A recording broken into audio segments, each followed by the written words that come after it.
말씀 출애굽기 24장 12절에서 18절 말씀 우리 함께 봉독하도록 하겠습니다. 여호와께서 모세에게 이르시되 너는 산에 올라 내게로 와서 거기 있으라. 내가 그들을 가르치도록 내가 율법과 계명을 친히 기록한 돌판을 내게 주리라. 모세가 그의 부하 여호수아와 함께 일어나 모세가 하나님의 산으로 올라가며 장로들에게 이르되 너희는 여기서 우리가 너희에게로 돌아오기까지 기다리라. 아론과 훌이 너희와 함께하리니 무릇 일이 있는 자는 그들에게로 나아갈지니라 하고 모세가 산에 오르매 구름이 산을 가리며 여호와의 영광이 시내산 위에 머무르고 구름이 엿새 동안 산을 가리더니 일곱째 날에 여호와께서 구름 가운데서 모세를 부르시니라. 산 위에 여호와의 영광이 이스라엘 자손의 눈에 맹렬한 불같이 보였고 모세는 구름 속으로 들어가서 산 위에 올랐으며 모세가 40일 40야를 산에 있으니라. 아멘. 아멘. 어제 말씀을 통해서 모세와 아론, 나답과 아비후 그리고 70명의 이스라엘 장로들이 하나님께서 부르셔서 이게 경배하고 예배하고 또 모세만 하나님께로 더 가까이 가서 하나님의 말씀을 이스라엘 백성들에게 전하는 그런 모습들을 보았습니다.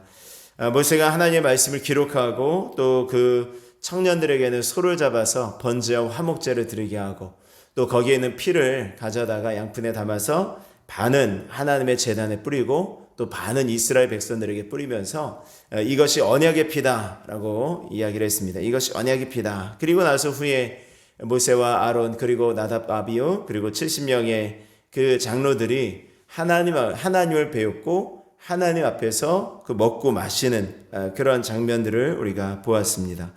이제 오늘 말씀에 보면 그 후에 다시 모세만 하나님께서 특별히 더 부르셨어요. 모세만 부르십니다.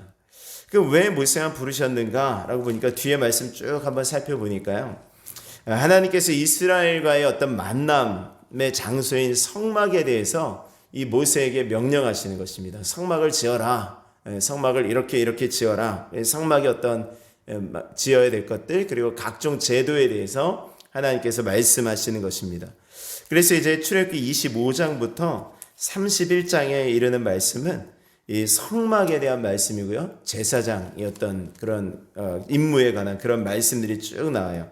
그래서 출애굽기 말씀을 쭉 읽다가 예굽의 10가지 재앙 나오고 홍해 갈라지고 만나 매출하게 내려주시고 이런 거 막 하다가 갑자기 이제 25장부터 이 성막에 대해서 쭉 나오면은 잘 모르던 그런 생소한 말들이 막 나와가지고 이런 것들이 도대체 어떤 의미인지 잘 모르고 쑥 그냥 훑어가는 수가 많습니다. 물론 여러분들이 또 많이 배우시고 들으셔서 아실 수도 있겠지만 이 성막에 대한 말씀들은 조금만 더 이제 하나하나 좀 살펴보려고 합니다. 그래서 다음 주 새벽 예배부터는 이 성막에 대해서 이 성막이 뭐고 그 성막 안에 있는 여러 가지 성전 기구들이 어떤 것이 있고 또 그것의 의미가 무엇인지를 한번 좀 차근차근히 한번 알아보도록 그렇게 하겠습니다. 성막을 지을 것을 말씀하시기 위해서 또 하나님께서 친히 기록하신 십계명 그 돌판을 모세에게 주시기 위해서 이제 모세를 따로 부르시는 것입니다. 한마디로 하나님은 하나님의 말씀을 주시기 위해서 모세를 지금 따로 부르신다라는 것입니다. 따로 부르셨어요. 그리고 말씀하십니다. 그렇다고 해서 이때는 하나님께서 모세를 통하여서 이제 말씀을 하셨잖아요. 하나님께서 모세를 특별히 산으로 부르시고 모세에게 말씀하시고 또 모세가 내려가서 이스라엘 백성들에게 전했는데 지금은 하나님께서 우리들을 어떤 사람들을 따로 산에 부르지 않으시죠. 어떤 사람들을 부르지 않으십니다. 그래서 하나님께서는 어떤 사람만 부르시는 것이 아니라 모든 사람에게 말씀해 주시는 거죠. 모든 사람에게 하나님 말씀을 주십니다. 그래서 성령의 감동을 받은 사람들에게 하나님께서 말씀을 주시는 것이죠. 그래서 그 말씀이 깨달아지도록 알게 합니다. 다른 기독교도 다른 교단들도 다 그렇겠지만 우리 침례 교단은 특별히 이제 만인 제사장주의를 좀 많이 주장합니다. 무엇입니까? 어떤 하나님과 사람 사이에 어떤 중간에 사람이 없다. 우리는 예수 그리스도를 통하여서 모두 다 하나님께로 나아갈 수 있는 사람들이다라는 것입니다. 똑같은 의미로 하나님의 말씀을 어떤 특정한 사람들에게만 주신 것이 아니라 모든 사람들에게 주셔서 그 말씀을 전할 수 있게 하셨다. 이것이 이제 만인 제사장주의의 이제 핵심이죠. 그래서 이제 뭐 어떤 말씀을 전하는 데 있어서도 목사님만 전할 수 있는 것이 아니라 모든 성도들이 하나님의 감동을 받아서 전할 수 있다라는 것이 이제 우리 침례교단의 어떤 원래의 어떤 특징이었습니다. 그래서 이제 모든 신자가 전할 수 있는 것입니다. 그래서 오늘 말씀에 보면은요, 모든 신자는 하나님의 말씀을 전하는데, 그러면 어떻게 무엇을 해야 되는가라는 것을 오늘 말씀을 통해서 잠깐 전해 드리려고 합니다. 12절의 말씀 보면 12절에 여호와께서 모세에게 이르시되 너는 산에 올라 내게로 와서 거기 있으라. 내가 그들을 가르치도록 내가 율법과 계명을 친히 기록한 돌판을 내게 주리라 라고 말씀합니다. 이것이 모세에게 하나님께서 말씀하셨어요. 자, 이제 내가 너에게 말씀을 줄 테니까 너는 산에 올라가라 라고 했어요. 산에 올라가라. 그러니까 산으로 올라가라 그러니까 우리가 말씀을 받으러 산에 올라갈 필요는 없는 거죠. 그러니까 뭐 도봉산 기도원에 올라가시고 뭐 계룡산 기도원에 올라가시고 이럴 필요는 없습니다. 이 산에 올라가라라는 어떤 올라가라는 것은요. 이때는 산에 올라가서 하나님께서 말씀해 주셨지만 지금은 하나님의 어떤 말씀하시는 특별한 어떤 장소가 있다라는 것입니다. 그곳에 있으라라는 것입니다. 말씀을 받겠다고 그러면 산에 올라갈 필요는 없고 하나님과 만나는 장소를 말씀하시는 것이죠. 하나님의 말씀을 들을 만한 장소, 들을 수 있는 곳, 하나님의 뜻을 알 수 있는 곳, 그곳으로 지금 가라고 말씀하시는 것입니다. 그곳이 어디겠습니까? 하나님의 말씀을 들을 수 있는 곳, 그것이 바로 기도의 자리인 것을 믿으실 수 있기를 바랍니다. 분명히 우리는 하나님의 말씀을 듣기 위해서 성경을 읽고 또 성경을 듣습니다. 또 말씀도 듣습니다. 근데 그 중요한 것은 그 성경의 원저자, 그러니까 하나님이시잖아요. 그러니까 성경의 원저자이신 하나님께서 그 말씀을 들려주실 수 있도록 우리가 귀를 열어서 하나님 말씀을 들을 수 있는 자리가 사실은 이 기도의 자리다라는 것입니다. 이게 성경의 저자는 하나님이시죠. 모든 성경은 하나님의 감동으로 되어진 것이고 이 성경 자체는 하나님의 감동을 받은 사람들이 하나님께 받아 말한 것이 성경이에요. 그래서 하나님께서 말씀해 주신 것입니다. 그래서 우리가 성경을 알기 위해서는 무엇보다 하나님의 말씀, 이 원저자이신 하나님께서 어떤 말씀을 하시는지 들어야 되는 것입니다. 가끔 어떤 소설의 저자를 이제 초청을 해서 저자와의 만남 뭐 이런 거 하지 않습니까? 저자의 만남에서 그 저자의 이야기를 들어서 좋은 것이 뭐예요? 다른 사람들이 아무리 얘기를 해도 그 저자가 의도한 그 바가 있다라는 것입니다. 그래서 그 저자가 이야기한 것에 대해서 들었을 때 그 소설에 대해서 더 확실하게 알 수 있는 거죠. 성경도 마찬가지입니다. 하나님께서 주시는 말씀을 듣는 것입니다. 그러니까 하나님께서 왜 모세에게 지금 말씀을 주신다고 하십니까? 12절 중반절 말씀에 보면은 내게로 와서 거기 있으라. 내가 그들을 가르치도록 이라고 말씀하죠. 네가 그들을 가르치도록. 그러니까 하나님께서 우리들에게 말씀을 주시는 이유는 물론 하나님의 자녀답게 우리들이 살아갈 수 있게 하기 위해서 하나님께서 말씀을 주시는 게 제일 중요한 목적이고 또 하나의 목적은 뭐냐면 그걸 알았으면 가르치는 것입니다. 가르치도록. 누군가에게 말씀을 가르치는 것. 그래서 먼저 된 사람들은요, 그 먼저 된 사람의 임무는 누군가를 가르치는 데 있습니다. 누군가에. 히브리서 말씀에 보면은요, 히브리서 5장 12절의 말씀에 보면은 때가 오래되었으므로 너희가 마땅히 선생이 되었어야 되지만 너희가 다시 하나님의 말씀의 초보에 대해서 누군가에게 배워야 할 처지가 되어졌다. 이런 말씀이 있습니다. 그러니까 믿음이 오래됐고 우리가 신앙생활을 오래 했다라는 것을 의미하는 것은요. 누군가 가르쳐야 된다라는 것이에요. 누군가 가르치는 사명이 있다라는 것입니다. 말씀을 내가 깨달았으면 그 깨달은 바 몇 마디의 말씀을 누군가에게 가르쳐야 되는 것입니다. 그럼 그 가르치기 위해서 뭘 해야 됩니까? 기도해야 된다라는 것입니다. 여러분들이 그 가르치기 위해서 말씀을 깨닫기 위해서 기도할 수 있는 은혜가 있기를 원합니다. 기도하시는 것입니다. 그리고 이제 먼저 된 자가 해야 될 것이 무엇인가 라고 했을 때 자기가 기도하는 것뿐만이 아니라 다른 사람들이 기도할 수 있도록 해주는 거예요. 자, 13절의 말씀 보겠습니다. 모세가 그의 부하 여호수아와 함께 일어나 모세가 하나님의 산으로 올라가며 라고 말씀하죠. 모세가 지금 여호수아와 함께 가는 것입니다.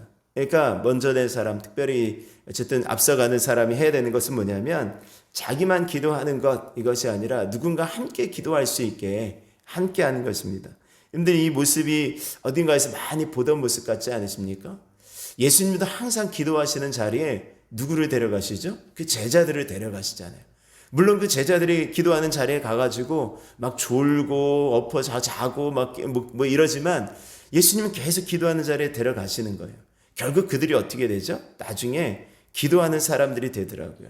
여러분들 특별히 베드로, 야고보, 요한을 데리고 예수님께서 기도하는 자리에 굉장히 많이 가셨어요. 근데 베드로, 야고보, 요한이 예수님께서 십자가에 달려 돌아가시는 그 전날 밤에 기도하는 자리에 데려갔을 때 막 잤다고요. 자가지고 너희가 한시 동안도 나를 위해서 깨어있을 수 없느냐.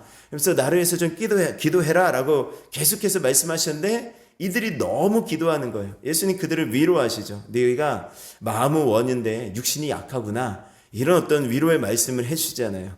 이 위로를 자꾸 머리들이 많이 써먹기도 하는데 근데 결국은 어떻게 됩니까? 그렇게 기도하는데 막 잤던 그런 제자들이요. 여러분들 그 베드로 어떻게 되죠? 나중에 성령 충만함을 받고 정말 위대한 어떤 지도자가 되잖아요. 많은 사람들을 주님께로 이끌어 들잖아요. 야고보 어떻습니까? 최초의 순교자가 됩니다. 이 예수님의 제자들 가운데 제일 먼저 순교하게 되어지죠. 그리고 요한은 어떻습니까? 마지막 끝까지 남아요. 끝까지 남아서 반모섬에서 요한 계시록을 하나님께 계시를 받아서 기록을 하는데요. 요한은요, 기도의 사람이에요. 기도의 사람. 요한이 얼마나 기도를 했냐면 반모섬 거기 가면은 그 요한이 기도하던 기도굴이 있대요. 근데 그 기도굴 한쪽 편에 이게 맨들맨들한 장소가 있대요. 벽이 맨들맨들한데요. 요한이 거기다가 머리를 대고 기도했던 장소라고 합니다.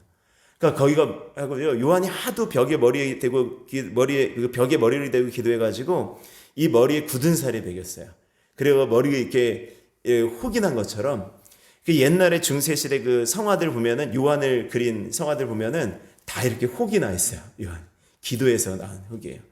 그러니까 그때는 예수님과 함께 할 때는 정말 기도 치지리도 안 하고 그 잠만 잤던 그 제자들이 그렇게 나중에 기도하는 사람들이 되었더라고요. 오늘 여러분들 누군가의 기도를 가르치는 것이 또 우리들에게 주어진 임무인 것을 믿으실 수 있기를 바랍니다. 기도하는 사람인 거예요. 사역자는 성도로 해서 기도하는 사람이잖아요. 재직들이 뭐 하는 사람들입니까? 기도하는 거예요. 교회를 위해서 기도하는 분들이죠. 누군가를 가르치기 위해서 기도하시는 분들이죠. 여러분들 기도하실 수 있는 은혜가 있기를 원합니다. 기도하기 위해서 이렇게 또 새벽에 모이지 않았습니까? 모여서 또 기도하고 여러분들의 삶을 위해서 기도하고 여러 가지 기도의 제목들을 위해서 기도하시는데 새벽 기도가 참 대단하죠. 어떻게 보면 새벽 기도가 엄청 부담이 되기도 하고 또 사실 즐겁게 하려고 하지만 또 힘든 부분들도 없지 않아 있어요. 근데 즐거운 것과 힘든 것이 항상 다른 것이 아니더라고요. 힘들다고 해서 늘 즐겁지 않은 것이 아니에요. 힘들지만 즐거운 것이 있어요. 그게 기도입니다. 그게 기도죠. 어제 브라질하고 축구를 했습니다. 제가 후반전 잠깐 봤는데 5대1로 지더라고요. 실력 차이가 워낙에 나니까 도저히 막지를 못하더라고요. 근데 축구를 좋아하는 사람들은요, 보는 것을 좋아하지 않아요. 축구를 하는 것을 좋아하죠. 근데 축구를 보는 게 더 힘들겠습니까? 아니면 축구를 하는 게 더 힘들겠습니까? 하는 게 훨씬 힘들죠. 막 숨을 헐떡헐떡거리면서 끝나고 나면 막 쓰러지는데요. 근데도 그들은 축구를 즐겁게 하죠. 축구하면서 내가 이거 왜 하고 있나 이러지 않는다고요. 그들은 축구를 즐겁게 하는 것입니다. 기도도 마찬가지죠. 기도는 때로는 힘들 수 있죠. 근데 기도가 즐거운 것이 있어요. 근데 기도를 즐겁게 하실 수 있는 이 즐거움을 맛볼 수 있는 은혜가 있기를 원합니다. 맛보는 것이죠. 여러분들 모든 것들을 즐겁게 할 때 그 능력이 배가 되어지는 것 잘 아시죠? 능력 있는 사람은 노력하는 사람을 이길 수 없고 노력하는 사람은 즐겁게 하는 사람을 이길 수 없다. 이런 말 있지 않습니까? 여러분들 모든 하나님의 일들을 즐겁게 감당하실 수 있는 은혜가 있기를 원합니다. 그 다음에 이제 성도의 그 밖에 또 다른 사람들은 또 무엇을 하는가? 이 모세와 여호수아는 하나님의 산에 오르고요. 이 장로들에게 이릅니다. 재직들이죠. 지금으로 말하면 또 장로들이 꼭 재직들만이 아니라 어쨌든 하나님의 일들을 맡은 사람들이에요. 자, 14절에 말씀 보면은 장로들에게 이르되 너희는 여기서 우리가 너희에게로 돌아오기까지 기다리라. 아론과 훌이 너희와 함께하리니 무릇 일이 있는 자는 그들에게로 나아갈지니라 라고 이야기를 합니다. 쭉 같이 갔다가 모세가 너희는 여기 머무르라. 그러니까 그들은 머무르는 거예요. 그러니까 주로 뭐를 하는 것입니까? 나머지 이제 그냥 같이 하는 것입니다. 같이 하다가 여기까지.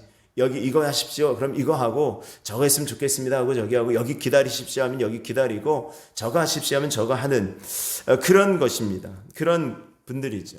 그러니까 재직들은 뭐를 하는 사람들이냐면 주로 이제 같이 하나님의 일들을 모세를 도와서 일을 감당하는 것이죠. 그러다가 힘을 주는 것입니다. 모세가 사실은 너무너무 힘들다고 이 모든 일들을 나 혼자 감당할 수 없다고 이렇게 하나님 앞에 불평도 했었거든요. 그래서 하나님께 세우신 사람들이 장로들이었어요. 장로들. 그러니까 하나님께서 이 세우신 그 목적들이 분명히 있다라는 것입니다. 오늘 재직들은 기도하러 갑시다. 그럼 기도하러 가시는 거예요. 그리고 함께 이렇게 좀 했으면 좋겠습니다 하면 같이 해주시는 것입니다. 그렇게 하나님의 일들을 같이 할 때 여러분들이 이 말씀 속에 이제 같이 하나가 되어지는 어떤 모습들이 있게 되어지는 것입니다.